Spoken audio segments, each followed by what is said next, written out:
Hello దోస్తులు అందరికీ అస్సలాముఅలైకుం అండి. మా ఫైజు పాప ఫస్ట్ డే స్కూల్కి అయితే వెళ్తూ ఉంది. ఎలా ఉంటుందో ఏంటో అని కొంచెం అయితే చాలా భయంగా ఉంది. ఇంకా స్కూల్కి అయితే పిలుచుకెళ్తూ ఉన్నాను. ఏడుస్తుందేమో అనేసి నేనైతే కొంచెం టెన్షన్ అయితే పడ్డాను. ఇంకా మేము స్కూల్కి అయితే ఎంట్రీ అయిపోయామండి. ఇంకా ఎంట్రీ అయిపోయినా కూడా కొంచెం కూడా ఫీల్ అవ్వట్లేదు. పిల్లల్ని చూసి కంగారు పడుతుందా అనుకుంటే చాలా యాక్టివ్గా ఉందండి. తనకన్నా ముందే నేనే కొంచెం టెన్షన్ పడిపోతున్నాను. ఎందుకంటే 5 పాప అయితే చాలా హ్యాపీగా వెళ్ళిపోయింది. ఇంకా తిను కొంచెం అల్లరి చేస్తుందేమో అని అనుకున్నాను. కానీ 5 కన్నా తిను ఫస్ట్ వెళ్ళిపోయింది. ఇంకా మేడం కాడికి వెళ్ళి అప్లికేషన్ అయితే ఫామ్ ఫిలప్ చేశాను.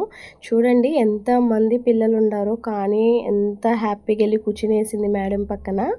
నేను ఇంకా ఏడుస్తుందేమో అనేసి ఇంకా హాఫ్ అన్ అవర్ ఉన్నాను ఇక్కడే. కానీ ఇంకా మేడం ఉంటే తను ఏడవట్లేదు మేడం, వెళ్ళిపోవచ్చు అన్నారు. ఇంకా హ్యాపీగా వచ్చేసాను. ఇంకా వచ్చింది చూడండి ఆఫ్టర్నూన్. పాప ప్లే క్లాస్ కాబట్టి హాఫ్ డేనే. Thank you for watching. Bye.